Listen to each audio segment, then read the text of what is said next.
Hello friend and welcome to Borgcast Original Series 3.1 with Amory and Peter. Hello! And with a degree of outside noise, I think it's fair to say. It's a hot night, so we've got the door open in the office to the garden, so apologies for that, but it's that or we're sweaty messes, so... Yeah, and we don't want to be sweaty messes. And mostly I don't think the noise will be too bad. There's the odd aeroplane traffic noise. It's only going to be really if there's a fox in the garden and the dogs go apeshit that you're really going to be aware of it. Yeah, you'll know if that happens.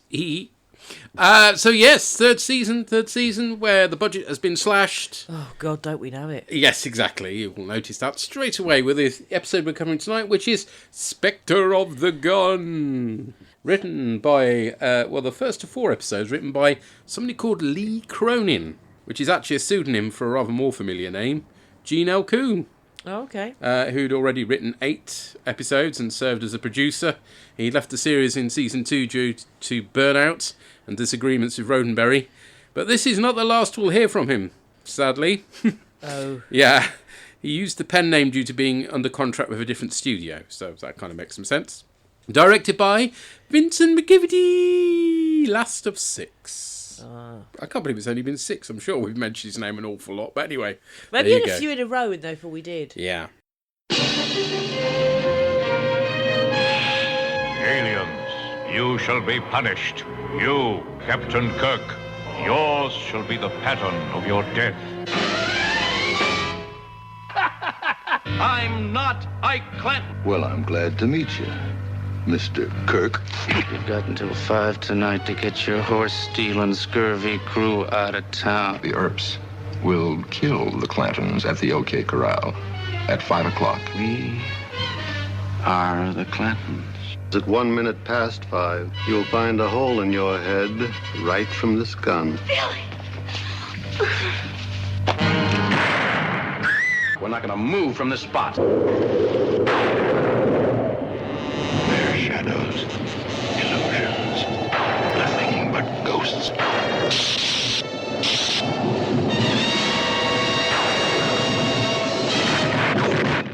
So, there's an alarm, and there's something closing in. The something looks like a kite I had as a kid. Okay, so this is first annoyance. The effect looks perfectly good on the original episode. We watched it on DVD this evening, and it looks like a physical thing that is there. Because it does. I mean, it looks like a it kite is I a had physical in terms of the thing. shape, but it looks physical. Yeah, for I'd agree with that. reasons just because they could. In the remastered, they've reproduced that in CG, and it looks less good. Oh. What a surprise.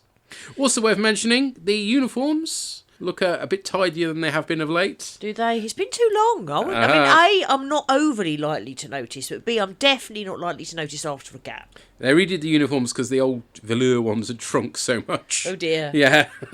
So they look quite smart at the moment. How they look at the end of the season is another matter.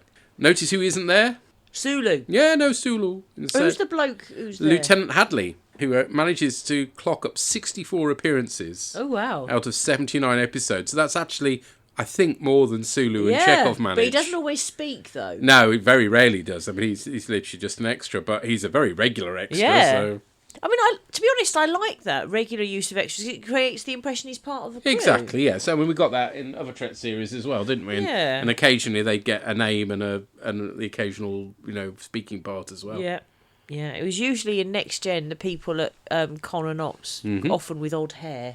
Yes, well, once Wesley left, of course, that sort of was a bit of a revolving door. Yeah. So, yes. But, I mean, obviously, O'Brien was a very small role initially in The Next Generation and got bigger and bigger. Yeah. Oh, the voice of the warning boy, by the way, or buoy, as they insist on calling it. I suppose more logically, that's what it's it looks more like. logical, but to be honest, neither pronunciation quite works, and the spelling's just fuck off weird. It is, isn't it? It's James Doohan. Ah! Oh, what a surprise. So, anyway, it looks like this is going to intercept, and it speaks and says, "Aliens, you have encroached on the space of..." And every time he said it, I couldn't quite catch the name. Melkron? Milky Bar Kids? What? No, Melkoshian. But the Melkoshian... It's not the Mekon, that's down there. Right, so because it didn't say Melkoshian initially, it said the space was something like Melkon. or All Milko, or Milky, or I don't know. Milky. Yeah. Anyway, they all hear in their own language, and I love the fact that Uhura says, no, it spoke Swahili. I like that. Pretty much one line of the entire episode. Well, it's a shame that she only gets the one line, but that's quite forward thinking for the time. Well, yes, I mean, it was kind of there in the background, so they've just... But I like it. Mm-hmm. It was nice. And this is your only warning. So, of course, Kirk ignores it and goes anyway because he's a fucking twat. Mm-hmm. He says, let's go and find out what they were afraid of. My immediate thought was plague? Maybe it could be a plague? You know, like, duh. Anyway, they land on the planet and they say it's contrary to what they expected, even though we weren't sure quite how they would have any particular expectations. Presumably they took some... They don't say they did, but they took some readings and... yeah. Yeah, anyway, so it's all sort of misty and foggy, which basically means they've got some dry ice and it covers up the fact there's no set. And there's a bit of women warbling in the background as well. It's all very cat's paw, actually, which is it's not a good look, is it? And then they find that none of their technology works, and then paper mache green head appears. That looks really shit. Quinn usually watches with us, wasn't on this occasion. So I sent them a picture of this stupid thing, then said, look at what you're missing, and got, oh, I'm missing so much, / sarcasm as a response. Yeah. I mean, it's not a bad design. It's terrible execution. But yeah, it doesn't move. When you see stills of it, it looks great. No, it doesn't look great even in stills. Well, it looks okay. No, but the fact it doesn't. It's shit child's paper mache. But then when you get it actually on the screen and it's not moving at all, because as you pointed out, it's crap paper mache. And it does look a little bit on the gormless side as well. Yeah. It's like, put it this way, if I went to a primary school and a child was in year 4 or above and showed me that, I think it was shit. You know what surprises me is we've not seen this yet in Lower Decks. Because it's a very Lower Decks looking design. Yeah. Oh, come on, Lower Decks. This is written for you.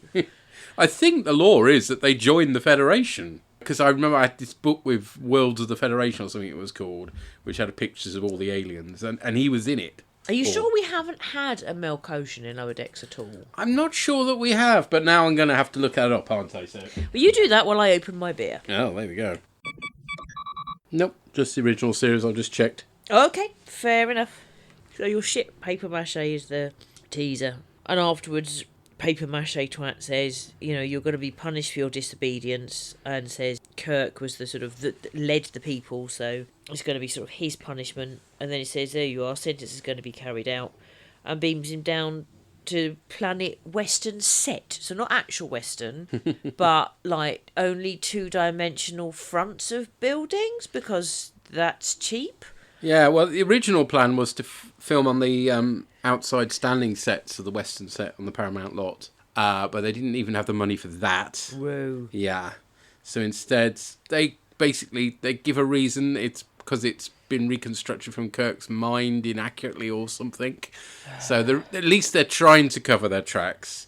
And it certainly gives the episode a nice surreal feeling. And I particularly like the clock that just hangs there. That is really cool and quite unnerving, actually. So they just about get away with it, I think. Although, you know, when they sort of go round the front to knock on the door to go in... that is crazy. That just reminds me of Unbearable Weight of Massive Talent. Yes. Which is a good film, which I recommend. They have guns, so McCoy says it's real and not a dream. It's October the 26th, 1881, in Tombstone, Arizona, which Spock apparently knows all about. Yeah, that's weird. A bit of a mysterious thing, isn't it? Yeah. The sheriff sees them and names them Ike, Frank, Tom, Billy and Billy. And then Kirk's like, so this is Tombstone, and it's the Earps versus the Clantons, and it's Doctor Who and the Gunfighters. So fill up your glasses and join in the song. The law's right behind you, and it won't take long. So come, you coyotes, and howl at the moon, till there's blood upon the sawdust in the last chance saloon. Oh! Thankfully, we don't have that tune. Well, no, I got earwormed because Chekov goes, and we are the Clantons, and my brain immediately went, we are the Clantons, we are the Clantons. Yes, thank you. By Queen. Oh, yeah, you don't like Not Queen. by Queen. But No, it anyway. is by Queen. No, We Are the Champions is by Queen, Yeah, not so- We Are the Clantons. So I can't put it on there, so we have to suffer your singing. You just put that on after. What? But it doesn't make any sense if I cover up your singing, No. which is so what I'd just- normally do. Ah, so you have to have my singing and Queen. Yeah, double down. I don't dislike all the Queen. That's too strong a thing. But I never rated them as highly as many people did. I was always more into Floyd, and Queen were the band that you were supposed to be into as well, which So you I always automa- rebelled against. you always- yes. Yeah, same way as you're a fan of Birmingham City just because your family liked Aston Villa. Exactly. Yeah, okay, fair enough. Someone tells you to do something, you do the opposite. Yep. So I usually tell you to do the opposite and then it works. Yeah, you worked that one out. Well done. Yeah. Or I just wait until you're too busy to pay attention and carry on. That worked well. What were you saying? Exactly. So if you'd been busy watching something and I went, can I get rid of this crap? You'd have gone, yeah, and that'd be it. Chekov goes off with a girl. Well, Yeah. she kind of grabs him. Yes, he gets a kiss. Serious producers wanted to give Walter Koenig more to do this season, which is a good Yeah. thing. It's a pleasant change it isn't Kirk getting involved. And of course, this isn't the first time actually he's had a bit of romantic involvement. The Apple, remember? One of the other Enterprise crew. Unsurprisingly, this is Walter Koenig's favourite episode of Star Trek. I am not surprised. And the thing is, I mean, this in terms of going through the plot, I mean, basically, this girl thinks he's, I want to say Billy Crudup. Who even is Billy Crudup? I think he's an actor. Oh, but that's not who he is he? No, he's Billy Clay. No, he's not Clayton. Clayton, though. He's something else. Claiborne? Is he? Oh, no, I've got to look that up. He's not Billy Crudup, but he is No, a he's Billy. definitely not Billy Crudup. Because that sounds like someone trying to make the word fuck up clean, doesn't it? Yeah, it's Claiborne. Claiborne, There you right. are. But there's lots of snogging. Yeah. And And, Kirk's looking on jealously. yeah, of course. There we his are. name. I don't know, she gets named, does Yeah, I think she's Sylvia. she? Okay.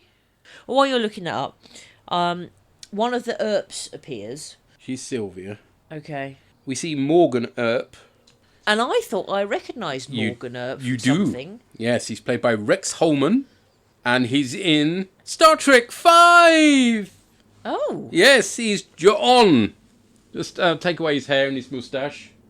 that's... must be recognising him for something else, because I would not have recognised him from that. He was in a lot of westerns, including 1982's TV movie The Wild Women of Chastity Gulch. God. Yeah, Wow. starring Donny Osmond Oh, and God. Joan Collins. Wow. The whole movie's on YouTube if you truly hate yourself. I couldn't last more than a couple of minutes. Okay. What else has he been in then? Just loads of westerns, basically. Okay. So anyway, he comes along and he sort of tries to imply, oh, you don't have to, spend time with him anymore kind of thing. But he grabs her quite forcibly. Mm-hmm. So understandably, Chekov sort of reacts. And then it's all sort of, Mr. Chekov, you be careful. They don't want to start a fight. And then they eventually work out that this is all leading up to the gunfight at the OK Corral, where the Clantons were all killed at 5 p.m. So they're trying to sort of see if they can change this fate, and Kirk starts talking to the bartender and says, who am I to you? And he says, whatever name it is, Clanton, Ike Clanton, isn't it?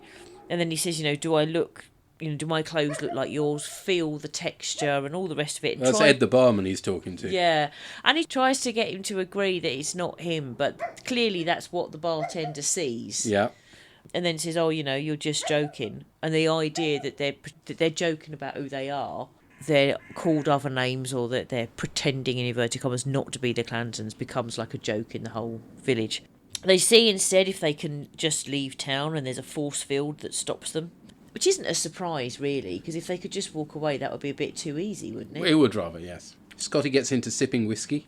Oh, that's good. Well, it's bourbon, though, isn't it? Yeah. He ends up falling into stereotype a bit in this one, but at least he gets some bit of the limelight, which is always welcome. Yeah. So then they decide that they're not going to use the guns that they were given, because they were given by the melon people or whatever they were called. The melon people. You talk so much. Oh, no, I've forgotten now. Melchions or some such. Milky bars, yeah. Melcotians. Right, anyway. So they were designed to execute us, so we're not going to use those. And McCoy identified some plants with some venom in, and Spock is going to make a gas grenade. Yes. So Bones needs some ingredients, so visits the local dentist. Or is it the barber's? I'm a bit at a loss. The signs all say that They were the it's same a thing. dentist, but the guy is a barber that's cutting the hair, as it turns out, of Doc Holloway, who presumably was running the dentist. I didn't quite understand this, I must admit. So a barber's pole is red and white because they used to also be dentists or something. Oh, pass me my phone, I'll look it up. There's something in the history of dentistry and barbering that's the same or something. Okay, well that makes me even more confused then, but never mind. The Bottom line is we have a barber who's played by Ed McCready, not Edie McCready, who was last seen in the Omega Glory as the ship's surgeon on the screen, the USS Exeter, and has other bit parts in Trek episodes, all of which are directed by Vincent McEvity. So he's one of his favourites. So, barber surgeons were both barbers and pulled teeth. Okay. They were the equivalent of today's dentists until the two separated. Right. So it's not someone who looks after your teeth. Mm-hmm. It is only someone who pulls them. Which is all they did in those days. And also cuts your hair. As you do. Weird, I don't know why, but yes. Added confusion because the person who's being not operated on but having their hair cut is the doctor. Yeah. Yes. Okay. The doc, as in Holiday, gives Bones the medical supplies he needs, telling him he'll be dead at Holiday's hands after 5 p.m. anyway. Sylvia goes to visit Chekov wearing the most ridiculous lacy blue dress and crap little hats. It's one of those, ooh la la, she wants to get married jobs. They go to kiss, but Morgan Earp slaps Chekov down good, then shoots him in the guts, which is all very bloodless, as was the convention of the times. This bit doesn't work with what they claim later on, by the way, but we'll get to that. Scotty's all for gunning the Earps down, but Kirk holds him back. The captain gets all introspective about Chekov's death, blaming himself. Well, it is kind of his fault, because they were warned. So. They were warned. He went, I should have listened to their warning. I was like, yes, you should, you twat. McCoy and Scotty get antsy with Spock for not having feelings about it. Surely they must be used to the Vulcan by now. Blimey. Spock clocks that Chekov's character Billy survived the OK Corral shootout, so therefore this is not following history. Kirk goes to the sheriff asking him to stop the fight, but he points out the town wants the Clantons to wipe out the Earps. They both get all boggle-eyed as the captain proclaims that he can't just kill them. Oh dear. They test the stun grenade on Scotty, he having had an emergency gulp of whiskey before. I love that. And he says you didn't need that. And he's like, we should have told me sooner. It fails to work, despite the fact that that's impossible. Kirk decides that they won't leave the bar, but then they're transported to the OK Corral, which is a nice bit of... And they sort of zoom in on them and zoom back out again. They do that a couple of times. That's quite a nice directorial effect as well. Spock works out that it wasn't the bullet that killed Chekov, but his mind. So you need to realise, darling, it's not reality. Yeah. Kirk decides that if they don't believe the bullets to be real, they won't kill them. In order to give them Spock's certainty, the Vulcan mind melds with them, and that's basically fast becoming the cure-all for every problem. I mean, as you pointed out, how the heck is that still working when he stops mind melding with them? He only does one at a time. Yeah, so... Anyway, sure enough, the showdown happens. The baddies march across the sets, and each time you see them, they're in a different order. Yeah. Depending on the shot, which is another ploy by McEvity to make things seem more surreal. They fire, but it has no effect, as they predicted. Kirk does his trademark flying kick on Wyatt and punches away for a while before throwing the Earp's gun away, and all the brothers disappear. Suddenly, they're back on the bridge, including Chekov. Now, Chekov went down. He was shot. He believed the bullet was real, otherwise he wouldn't have gone down clutching at his chest. So he should be dead. Kirk does some line about the fact that he didn't believe it was real except for the woman. But that doesn't work, because clearly he did believe it was real, otherwise he wouldn't have gone down. Otherwise he just stood there and gone, oh, well, that did not affect me. You know, it doesn't, the logic of the episode does not work, such as it is. No, I mean, if he'd sort of looked at it and gone, there's no blood. Yeah, exactly. But then the episode would have ended a lot quicker, wouldn't it? Yeah. So, but you can't have it both ways. Either this is real or it isn't, and it isn't. So why the hell is he dead? And if it only kills you if you believe it was real, but he clearly did believe it was real. Boo! And the Melkoshian probe starts to emit energy and then does explode for reasons. Yeah, we don't know why. Why would it do that? No. The alien congratulates Kirk for not killing, and the captain points out that they only fight when there is no other choice, which mostly is true, and invites the Melkoshians to join the Federation, and they agree to send a delegation, presumably of equally crappy-looking, paper-mache, gormless-looking guys. I want to see that episode. I want to see Melkoshian's second contact as done. Yes, by Lower Deck. Spock points out that Kirk wanted to kill earlier, but the captain says he overcame his instinct for violence, as humanity did in the past. All right, because there are no violent humans anymore, except for the one or two that are. I mean, it's surprising it took this long for Trek to do a Western. You'd kind of expected this in the first season, and certainly some of the colonies they've gone to were kind of the same sort of technology level, weren't they? But this is the first full-on Western. Of course, then Trek later on does it a few times. We get A Fistful of Datas. You remember that one? Yes. Loads of Brent Spiner playing all the roles, which is always a joy. Although at least it had Troy in tight leather trews, so that it had that going for it. Worf looked shit in that hat, though. Yeah, it didn't look great. And it had fucking Alexander in it. Yeah, and that was against it as well. So it wasn't a great episode either. No.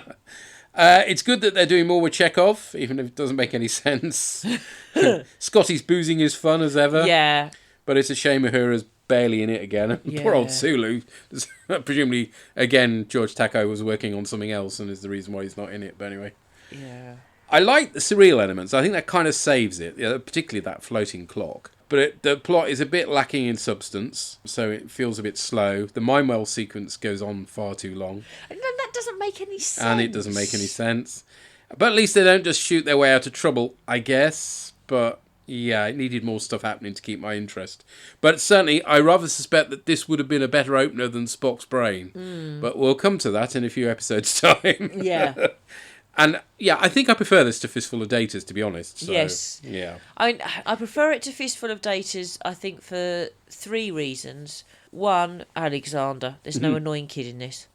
2, Brent Spiner. Yeah, we're just so rid of Brent Spiner now. And 3, because by the time Fistful of Datas aired, the whole sort of holodeck's gone wrong was already annoying. That was. I mean, it was season 6, season 7. Yeah. And yeah, they'd done that by then. And so it's also got the whole Worf Troy thing, which I don't like. But that wouldn't be enough to make me not like an episode. Whereas the presence of Alexander was usually enough to make me not like an episode. Holodeck gone wrong. When they first did it, the first couple of times, fine. But not later. And Brent Spiner in more than one role, just no. Yeah. I think, if memory serves, the first time we see Law, it's all right. Yes. But yeah, they really, really overplay that hand, don't they, Guy? Yeah, so definitely this is better than Fistful of Datas, but I do still prefer the Red Dwarf one. Gunmen of the Apocalypse. Yes. Yes, which is A, shorter, Yeah. B, actually filmed on a Wild West set. Yeah. And C, Danny John Jules in particular in that he's story fantastic. is fantastic. Absolutely. They call me the Kid. The Riviera Kid. We would recommend that if you want a sci-fi western, basically. Yeah. Or I suppose Firefly. If I don't know, we're allowed to go back to that now, though. The old Joss Whedon problem, isn't it? Yeah, I know. I mean, you can possibly divorce it from the... I mean, it's got some good actors in it. Yeah. But anyway, that's another question for another time. As far as I'm concerned, I'm counting this as classic just. I don't know that I'd... It's certainly not TOS. No, it's not TOS. Whether it's a classic, I'm not sure. I mean, maybe it is because this is Trek does a Western. Overall, I like more about it than I dislike. Mostly, it kept my attention. Yeah, it was all right. It was okay. It wasn't, it's not bad, but it's not really good. No. Let's hear what other people thought. We've heard from Lee, who said, AKA, we ran out of budget, but the Bonanza set and costumes were available for a few hours. Yes, they'd already run out of budget, but actually, this isn't even the full Bonanza set. It's just bits. Oh, dear. And we've heard from Jeff, who writes, "This is one of my favourite episodes. Oh, Great, right. eerie atmosphere. And There is that, yeah. Yeah, yeah. And a clever use of the limited resources to surrealistic effect. It's a fun subversion of the previous portrayals of Wyatt Earp, a real historical figure whose reputation was based on a dubiously flattering biography. Ooh. Didn't know that. Yeah, no, I didn't know that either. I've not seen Gunmakers recently, so I can't remember how they deal with that plot either, beyond the fact that there's an awful lot of Billy fluffs in it. So. And not Billy Crudup. And not Billy Crudup either, no. Boss, as this to say, so on we go into season 3, which I must admit I know little about, so I don't think the BBC Two showed much of it back in the 90s. No, they didn't. I have set expectations to low, but I'm looking forward to it. We start with an episode that feels like a collection of things we've seen before. There's a flashy space object that they can't get away from. A godlike alien with a booming voice and floating heads. Yeah. But this one's paper mache. A sentence to a form of trial by combat. Kind of, I suppose. A setting straight out of US history. Spock spending part of the episode building a device out of scraps. Yes. And Kirk having a punch-up but eventually passing the test by not killing, which we have indeed seen before. Arena springs to mind. Yep. Having said that, I did still enjoy it. The idea of them inhabiting the bodies of the Clayton gang was very Quantum Leap, as they knew what would happen and had to find a way of changing history. Oh, yeah, that's true. It was good that Scotty and Chekov got to come along and they got stuff to do. I particularly liked how annoyed Kirk got that he wasn't the one who got to snog the barmaid. The idea that they had to believe it wasn't real for them to escape was an acceptable conclusion, but it does beg the question, did they think it was real beforehand? It was a bit like a holodeck episode with the safety protocols switched off, which never really made sense either. No. The set was a bit cheap. Just a bit. I'm sure the real OK Corral was a lot bigger. Overall, a solid start, but I'd like some original ideas next week. Oh. Glances at what next episode is. Okay. Right. I'm not sure whether that will qualify or not, but anyway, more of that later on. We've heard from Sampo and Yona. Hello. Hello. So we just watched the Spectre of the Gun. What happened in it? Cowboy shit. Have you overcome your urge for violence? Well, that episode didn't help, but I guess I have. So yeah, aren't you happy to be watching old Star Trek again? Yay! Well, good thing we had the female representation there with the woman who wanted to just go shopping and get married. And Come on, it a lot. was 1 week before the ball. So yeah, I mean, I guess it would have been a bit more interesting if we had any interest at all in westerns or the OK Corral or something like that. Tombstone. Yeah, exactly. I don't know. Americans perhaps saw it and felt like, yeah, I know who's coming. He is the Mr. Earp. Yeah, Leonardo DiCaprio pointing at the screen. Luckily, they had a plot reason for the sets to look really cheap. They didn't even have to put all the walls up. Just like... How did the paintings stay on the thin air? Well, the whole thing was an illusion, so you don't have to look for any logic there. The paintings were interesting. I wanted to find out more about them, but I couldn't. Stupid Google. So yeah, in theory, I do like the idea that they used logic to solve the situation, although after they were clearly in an impossible situation and they saw multiple impossible things. Why was it only that when the tranquilizer didn't work? That was the point when they thought, no, this actually can't be real. They were like, all the teleportation and all the stuff before that. That was pretty unreal as well, if you ask me. I guess we can choose what's normal. The teleporting, they chose to be normal because they do it all the time anyway. Good point, actually. Yes. When it works, of course. Yeah. And although the bullets were imaginary, Kirk was able to go up to Earp or whoever and punch him. Yeah, fists are matter. We also, this is something we'll see a lot in the future Star Treks as well, but the Federation is really arrogant. They're coming to a new area. There are some people there who very reasonably and kindly say, this is our area, please do not enter. And they come in anyway. And they invade them and even try to shoot at them at some point. It's just stupid dumb luck that it worked out this way. They'll try this again in a bit over 100 years and they'll start the Dominion War with the same attitude.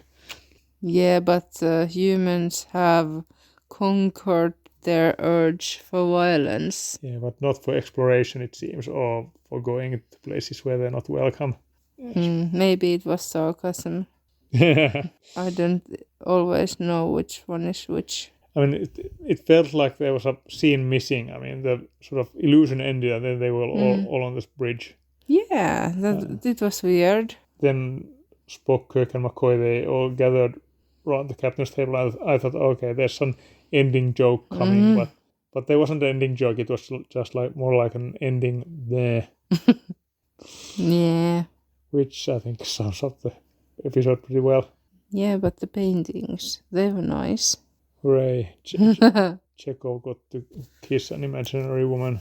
So he forgot to die by gunshots, I guess. That's what we learned from here. Only thing real to him was a woman. A woman? Yeah, okay. Well, did you have anything else? Me? Yes. Maybe I should go shopping. The midsummer is only 1 week away. Yes. Time to gather the elderly, I guess. What are you on about? Oh, yeah. I guess that's a no. I guess we'll hear from you next time. Bye-bye. Bye-bye.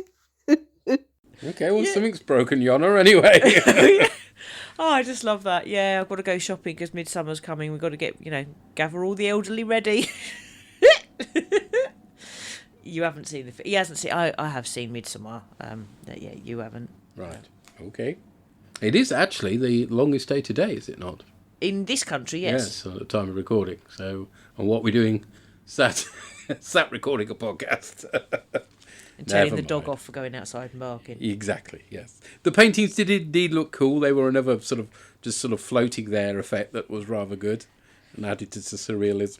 Yeah. She was an old Wild West woman, so I'm sure they weren't that cliched back in the day, but that's always the way they're presented, so I guess we shouldn't be surprised that all she was interested in was getting married and shopping. Yeah. And a wedding dress. Yeah. In terms of why do they believe until the tranquilizer doesn't work, I think it's because they're used to being in strange places where weird shit happens, and that's why you have the conversation in the beginning where McCoy's feeling the weight of the gun and he says this gun is real, therefore it could affect us, if you see what I mean. But also, I mean, just having watched some really stupid movies with my friends, the points at which they suddenly go, no, I'm not having it, including like 3/4 of the way through Sharknado. I mean, it's like you'll buy a Sharknado, a tornado full of sharks, but oh no, cars don't do that or something. It's just, it's amazing what the stupid little things it is that mean you can't suspend your disbelief anymore. So I kind of don't have a difficulty with the fact that it's only the tranquilizer that they then can't believe anymore, because I think human brains are weird. Yeah, but I mean, that whole business about Chekov forgetting to die because of the woman... That doesn't make sense. That really doesn't work, I'm sorry. No. But I was glad we didn't get a crummy joke at the end, personally, so... Yes. That was a relief. And you're quite right, this is very, as we'll see in Dominion War... Yeah, arrogance. Starfleet, we're just going here anyway, because that's what we do. Oh, yeah. We're in trouble now, are we? Oh, dear. What? Yeah. The idea that they have a right to go where they want, even if where they want to go belongs to someone else. It's the idea that nothing belongs to anyone other than them. And I think you see it all the way through Star Trek, really, where it's like they resent the fact that the Romulans have their own space. The Klingons have their own space. They want to own it all. Yes. Capitalism at its finest, Well, indeed, I guess. Right, let's move on and find out what Armagod thought of this. Longitlogs, Scotty, Fixie Care, Cheer, Ockjake. These violent delights will have violent ends. So here we are then with one long-running series over on the other feed, and we're starting something fresh and new now as we follow the exploits of a group of travellers on a starship who go somewhere where they shouldn't have done even when they're warned not to go there, and where they invoke the wrath of beings more powerful than them, and they have to go through an ordeal which turns out just to be a test of their character before they can go on their way again with no consequences at all. Yeah. Anyway, Now, this is an interesting episode, isn't it? It very much shows what the Federation's attitude is towards all those new life forms that it's seeking out and it's seeking contact with. And it's that, it wants to join them no matter what they actually want to do, because the Malkotians just ask to be left alone. And Kirk says, no, we need to come and make contact with you. And that doesn't seem very respectful, does it, really? I think it speaks a lot to Western attitudes of the era, of now as well, is that every way is fine. We can have infinite diversity and infinite combinations as long as everyone does exactly as we want them to do. So, that is very imperialistic of the Federation, this one, isn't it? Yes, admittedly, along the way, Kirk does demonstrate that mankind has lost the desire for just violence and death. I really hope we get there really, really soon. That would be a really great thing. If we could all hope on that, please, that'd be great. Thanks. So, yes, there's certainly an idealistic quality to this one. Although, of course, this episode also gives Kirk the opportunity to perform a riff on the line, we come in peace, shoot to kill. Which is also not a great look. Yes, we come in peace, but we will defend ourselves with lethal force. Sure, maybe you shouldn't have come then. But all the same, the Malkotians did ask to be left alone, and Kirk ignores that because being Federation, being Starfleet, being Western and white, he knows better. So, there's a bit of an awkward look for Starfleet there. This whole episode is, of course, a little bit awkward, given that it's produced on the cheap, and that's not necessarily a bad thing, because the production teams do some really great work here, giving us a very surreal landscape of half-formed buildings and nonsensical moves from place to place. The obviously fake sky, it could have just looked cheap, but the way that it's shot looks really great, especially the scene towards the end where the Earps walk towards the OK Corral and the storm's going, and you can see the flashes of lightning on the backdrop of the set, but also at the same time it just makes it all look so weird and different, and as I say, surreal and slightly dreamlike, that actually works for it being a sort of psychic landscape, and that's great. I love that. I guess the only problem is they just didn't do more with it, and they didn't push it far enough. I mean, maybe this was weird enough and extreme enough for viewers in the 1960s, and if they'd gone properly Lynchian, it wouldn't have worked at all. But nevertheless, I do think it's a bit of a missed opportunity, as is the episode itself, really, unfortunately. Yes, it's got your typical Star Trek message, and I can see why they aired this one first, because it was a reset of all the classic tropes of Star Trek. Yes, we come in peace, we're going to prove that we're not violent, godlike aliens, etc., etc., etc. So I can see why this was the first one aired out of the run and not Spock's brain. But at the same time, it is somewhat pondering, slow and lifeless. The characters sit around saying the same things repeatedly. I mean, obviously this was meant for broadcast television, it's not up to current standards, and yes, I am suffering a bit of tonal whiplash having just come off of Strange New Worlds. But all the same, it just does feel a little bit slow and repetitive. Not that there's anything wrong with talkie, it's just they're just saying the same things, not really getting anywhere over and over again. The episode could have easily been half its running length and still done the same thing, so there's also a bit of nastiness in this episode as well. We obviously are quite used to having the barbs between McCoy and Spock, but in this episode it feels particularly pointed with none of the warmth of the humour and friendship that we have had in the past, so a bit of a weird one this from that point of view. So really, this is an interesting exercise. It's basically what you could call your typical Trek, but is it really a success? I don't think so, really. I mean, it's okay, isn't it? It's not offensive, I don't think, but it's not great either, so is it a classic? Possibly, just in terms of the visual look of the episode, but again, it's more iconic than actually classic, so but yes, interesting to come back to these, interesting to see how it will go, and interesting to see how we get on with Shatner, because there was definitely a lot of focus on him in this episode. Anyway, as I will, we look forward to finding what everyone else made of these. I hope everyone's equally excited about the decisions we have to make in the next couple of weeks, and until next time, glory to you and your cast. Anybody think we'd have an election on? Yes. It's certainly not as offensive as some of the stuff we've already seen, particularly in season 2. Fair enough. And it is supposed to look not real, which is in their favour. Yeah. See also Doctor Who and the Mind Robber. Those sets are really cheap, but it doesn't matter because it's supposed to look odd. Yeah. And in terms of the treatment of Spock, you're right. The warmth doesn't seem to be there in the way that some of the other digs have been. But I kind of got the input partly that's their grief talking. They're sort of angry at what's happened, and that's why Kirk goes to Spock to step in. But I love Nimoy's performance in that scene, that he looks upset. Yes. And he says, they forget I'm half human. And then there's just silence after that. It's like, like they realise, that they have stepped over a line. Yeah. So it's not nice, but I kind of think it's not meant to be. And actually, it is quite common for people to get shouty, angry or blamey or just nasty when someone has died. It's quite a common reaction. And yes, I did get the parallels to Ulysses. Not, so Ulysses 31, the series, not, the actual Odyssey, where it's not quite as ridiculous. Or is it? I don't know. This wasn't the first aired. It was the first produced, but bafflingly, it wasn't the first aired, which was indeed Spock's brain. So why would you start with that? I don't know, but they did. Unless it was just that it was ready first. No, there was never any sort of lead-in time or anything. It was just... Such a bizarre decision. What did Drew and Tracy make of this? Hello, this is feedback for Spectre of the Gun. And what do we think of that one then? It is slow and padded and boring. a little bit. Yeah. The end is quite good.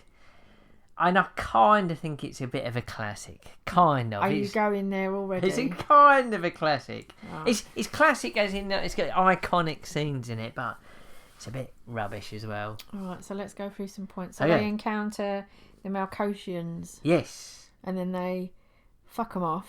And Yep. then they get sent down to the fog planet. Yes. Which then turns out to be Tombstone, the Wild West. Yep. This is something that really wrangles me about Star Trek, in that whenever they go back in time, they always go back to American history. Yeah, oh yeah. There's Obviously, nothing outside of the realm, is there? No. Drives me crackers. Anyway, so they encounter the Earps. The Earps. Yeah. Yes. And Doc Holliday. Yep. Now, the Earps, and plus every other extra in this, are quite ugly, aren't they? You did say that, and that sheriff had really bog The eyes. sheriff and the barkeep and a whole lot of them. They're just like, they've employed like the worst looking extras ever. I guess it was trying to look like the West. This wasn't Old Miss West. World, was it? No. So they are the Clantons.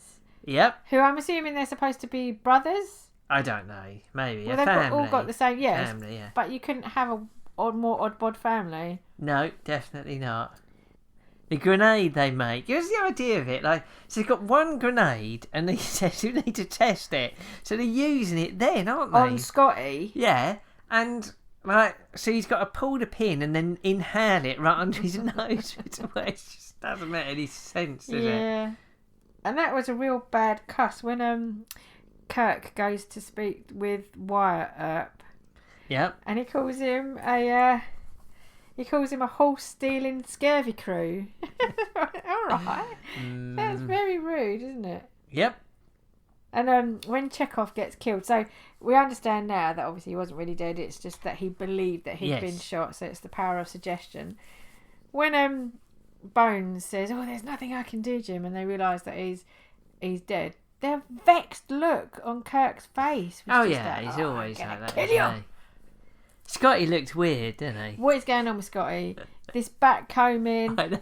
He's got like a dark skin and like these really dark eyes. He staring looks eyes, like Christopher Lee to me. does. There's He a looks weird. vampirish look about him. Very weird. Not quite getting it.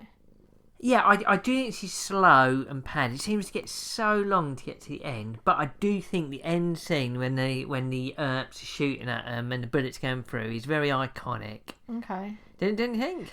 I guess. It's quite an iconic scene in Star Trek. But yeah, overall, not the best episode. Just talking about that scene though, this is what I don't quite understand, and Yep. I don't know, I've never been in that situation, I never will be.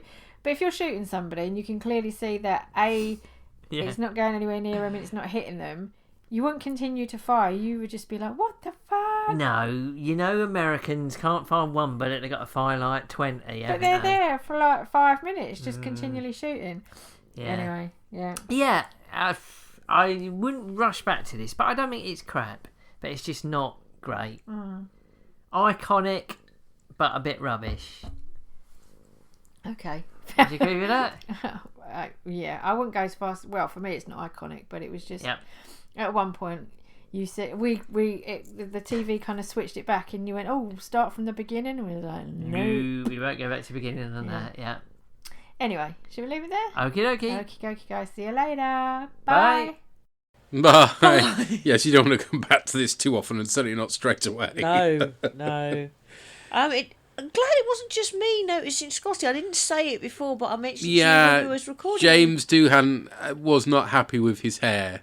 With this comeback thing, and it lasts for a few episodes, and then I think he gets his way and it returns to something slightly more sane. But yeah, it's not a good look for him. No, it really isn't. And he did look extra wrinkly, and maybe they applied too much orange shit to his face or something. I don't know. He doesn't look right. It's not just the hair. It's more than that.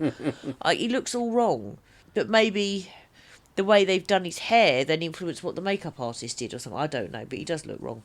And then, yes, it is annoying that when they go back in time, it's always something American. Yeah, but it was gleaned from Kirk's mind, so that's kind of acceptable. You can get it from that.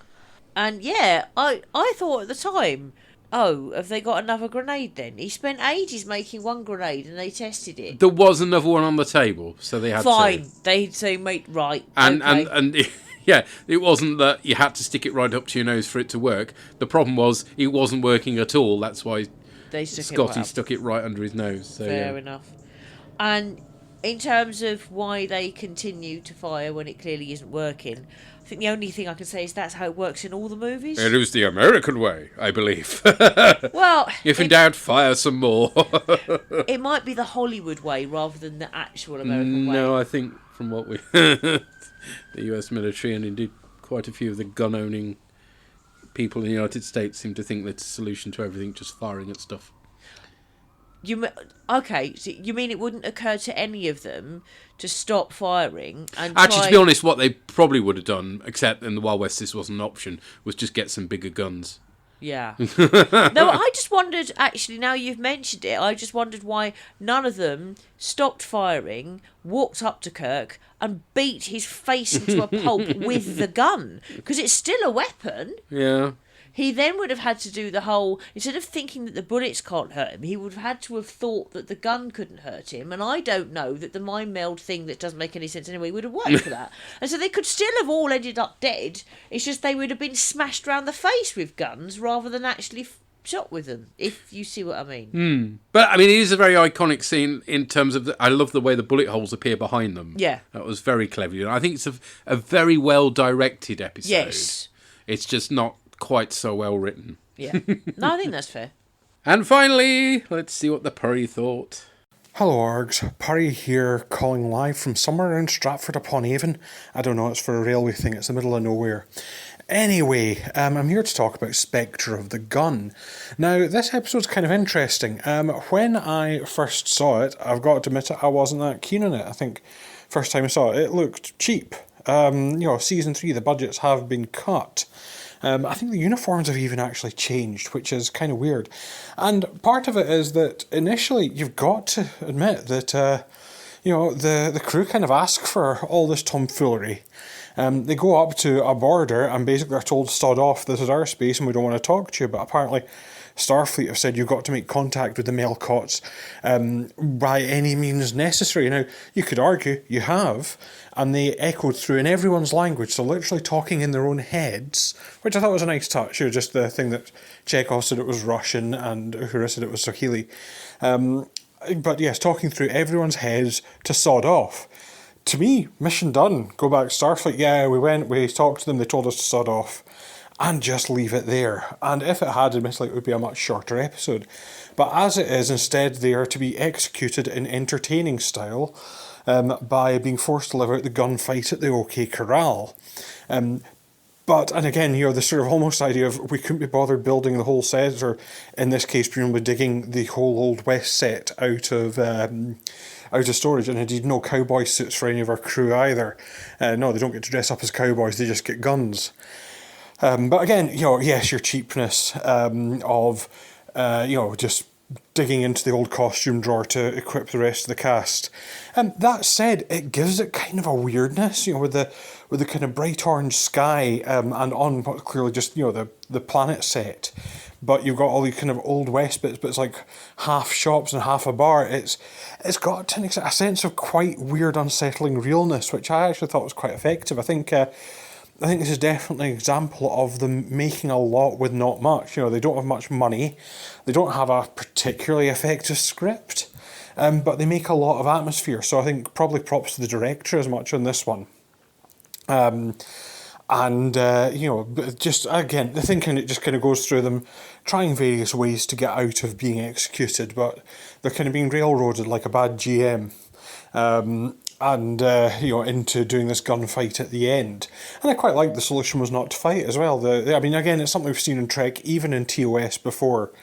We've seen the solution being mercy, but it's a nice theme in Star Trek that you don't kill your enemies, you spare them and show mercy, and that's actually how you solve problems. We saw it with the Gorn before. It's actually a very Trek solution to this.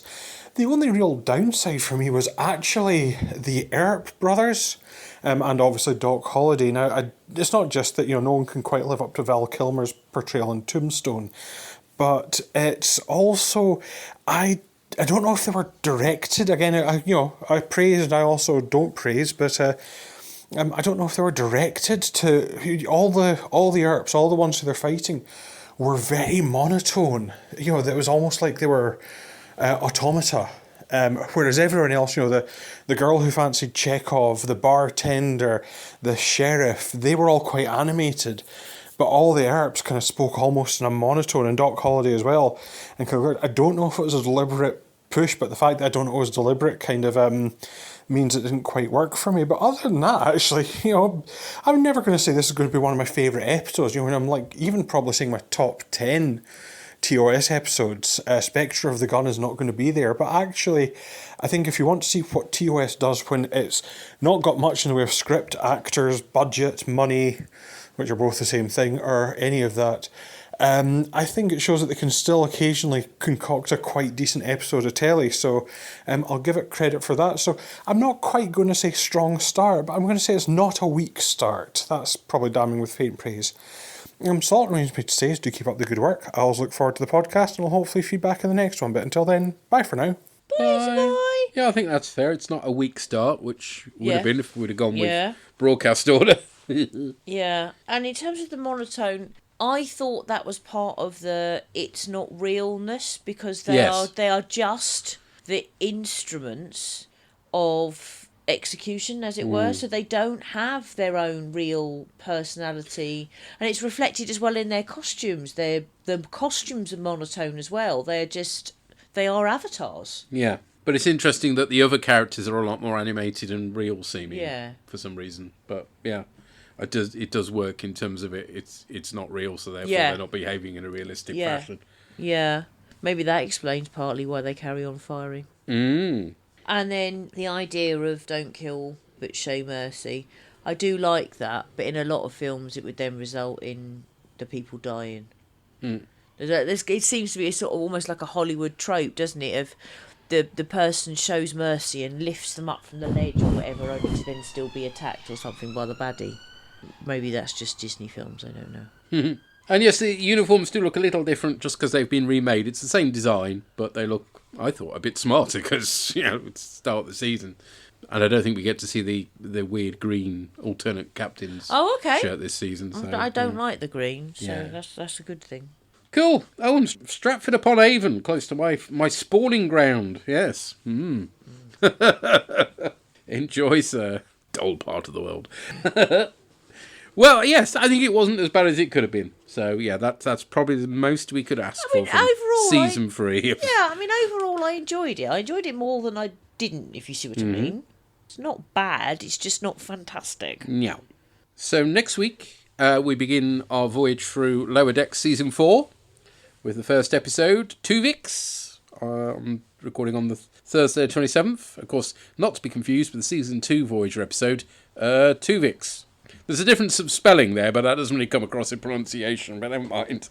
And then the following week, we won't be doing an original series episode, because in actual fact, we've got some visitors from Zimbabwe, and I don't think they're going to make much of it.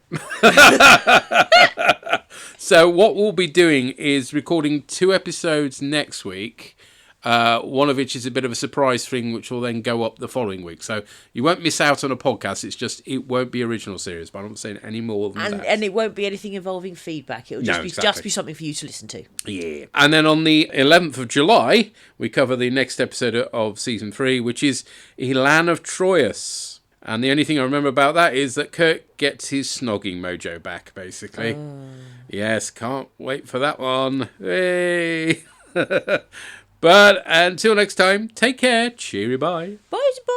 The Star Trek theme was written by Alexander Courage, and here was arranged and performed by Drew Barker. The artwork was created by Andy Palastides. All music referenced is for illustrative purposes only, and no copyright infringement is intended. Find our website at borgcast.libsyn.com. And we have a YouTube channel as well. Send emails or MP3s to borgcast@gmail.com.